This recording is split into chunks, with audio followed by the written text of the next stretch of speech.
Shqipëria bëhet epiqendra e sportit ndërkombëtar nga data 9 deri në 11 maj 2025. Gara më prestigjioze e ciklizmit në Evropë, Giro d'Italia, do të nisë për herë të parë nga vendi ynë, duke shkruar një kapitull të ri për historinë tonë sportive dhe turistike.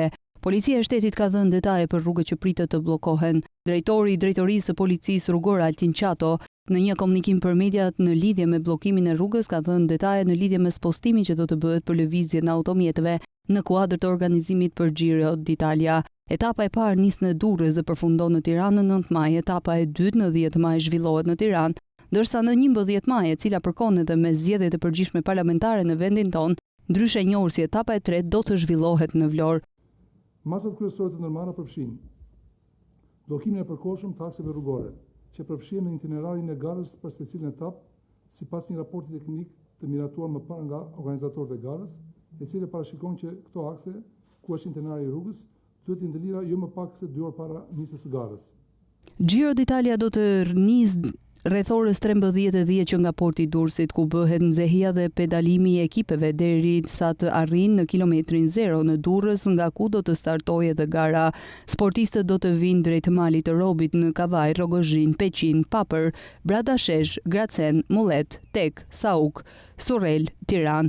Në Tiranë ato do të rrotullohen nga Surreli në rrugën Xhamfize Keko, drejt bulevardit Dëshmorët e Kombit, pastaj sërish në rrugën Rexhekrit, drejt Surrelit, në rrugën Xhamfize Keko e në bulevardin Dëshmorët e Kombit. Përfundimi i garës parashikohet të jetë rreth orës 17:03 në sheshin Nën Tereza.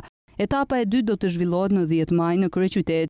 Gara do të nisë që nga sheshi Skënderbej rreth orës 13:30 në drejtim të bulevardit Gjeshfishta, pastaj nëpërmjet bulevardit Bajram Curri drejt sheshit Nën Tereza, në rrugën Elbasanit drejt Saukut, rikthehet në bulevardin Bajram Curri, nga ura e Brylit drejt bulevardit Dëshmorët e Kombit deri tek sheshi Nën Tereza, ku rreth orës 17:15 është parashikuar të përfundojë edhe Giro e tyre.